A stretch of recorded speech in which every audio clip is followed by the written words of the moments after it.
छत्रपती संभाजीनगरमध्ये एक प्रभाग आहे ज्याबद्दल नेहमी एक वाक्य बोललं जातं. गुलमंडी जिंकली तर शहर हातात. पण प्रश्न असा आहे की हे वाक्य आजही तितकंच खरं आहे का, की आता गुलमंडी फक्त प्रतिष्ठेची लढाई उरली आहे? कारण यावेळी गुलमंडीमध्ये सामना पक्ष विरुद्ध पक्ष असा नाही, तर घराणं विरुद्ध घराणं, जुना प्रभाव विरुद्ध नवा राजकीय लॉन्च आणि सर्वात महत्त्वाचं म्हणजे मतविभाजन पुन्हा एकदा कुणाचं भविष्य ठरवणार का? या प्रश्नांवर आज आपण थेट बोलणार आहोत. नमस्कार, मी अंजली आणि आपण पाहत आहात त्याचं काय महाराष्ट्र. गुलमंडी ही छत्रपती संभाजीनगरची केवळ बाजारपेठ नाही. ही ती जागा आहे जिथे शहराचं राजकारण प्रथम हालतं आणि मग उरलेलं शहर हालतं. म्हणूनच प्रत्येक निवडणुकीत गुलमंडी हा प्रभाग फक्त स्थानिक राहत नाही, तर तो राजकीय संकेत देणारा ठरतो. यावेळी गुलमंडी वेगळ्या कारणासाठी चर्चेत आहे.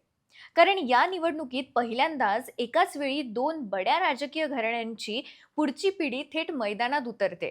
एका बाजूला चंद्रकांत खैरे यांचे पुतणे सचिन खैरे, तर दुसऱ्या बाजूला आमदार प्रदीप जयस्वाल यांचे पुत्र ऋषिकेश जयस्वाल.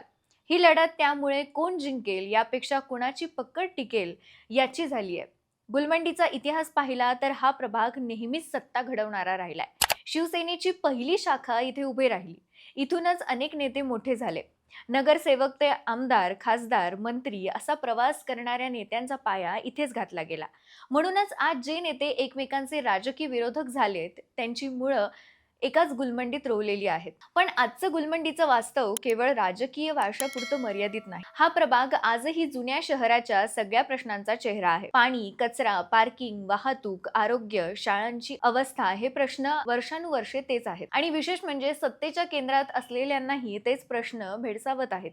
इथेच राजकारणाचा मोठा विरोधाभास दिसतो.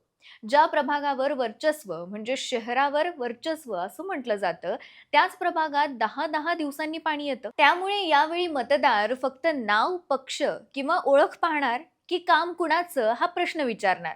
हे फार महत्त्वाचं ठरणार आहे. या सगळ्यात सर्वात निर्णायक मुद्दा आहे मतविभाजन.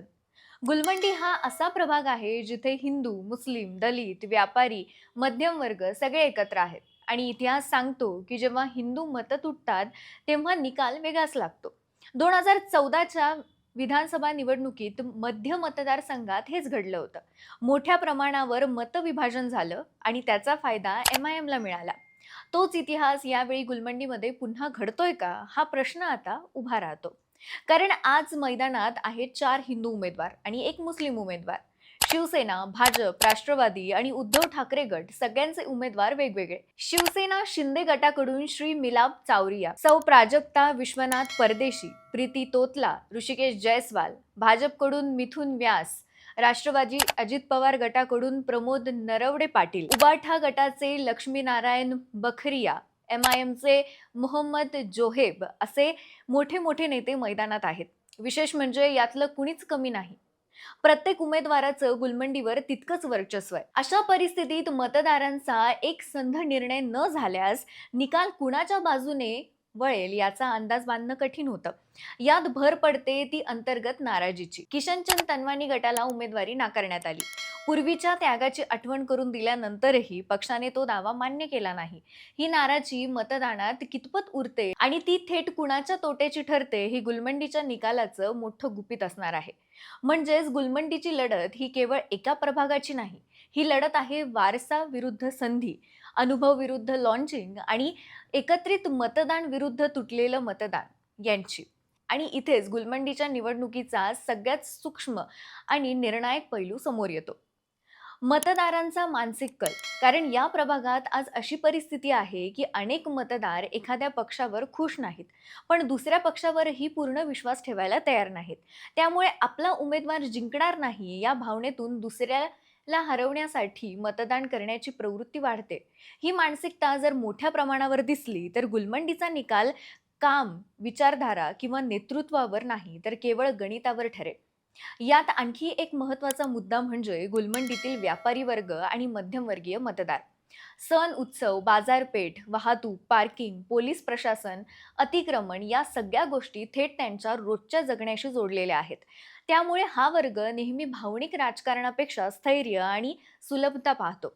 पण प्रश्न असा आहे की गेल्या अनेक वर्षात सत्ता वेगवेगळ्या हातात असूनही हे प्रश्न तसेच राहिलेत. त्यामुळे यावेळी हा वर्ग पर्याय शोधतोय का, की पुन्हा ओळखीच्या नावालाच मतं देतोय, यावरही निकालाचं गणित अवलंबून आहे. तिसरा आणि कदाचित सर्वात दुर्लक्षित घटक म्हणजे तरुण मतदार.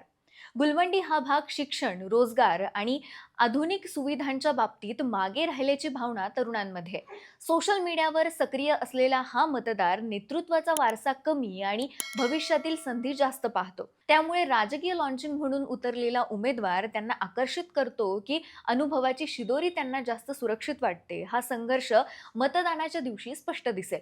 आणि जर तरुणांचा कल एकत्रितपणे एखाद्या दिशेने गेला, तर गुलमंडीचा पारंपरिक राजकीय अंदाज पूर्णपणे उलटू शकतो. म्हणूनच गुलमंडीची ही लढत साधी राहिलेली नाहीये. इथे सामना आहे नावाचा, वारशाचा, अनुभवाचा. पण त्याहून जास्त सामना आहे मतदाराच्या निर्णय क्षमतेचा. कारण यावेळी मतदार फक्त कोण उभा आहे हे पाहणार नाही, तर कुणासाठी उभं राहायचंय हे ठरवणार आहे. जर मतं एकत्र आली, तर गुलमंडी पुन्हा एखाद्या पारंपरिक राजकीय ताकदीकडे झुकू शकते.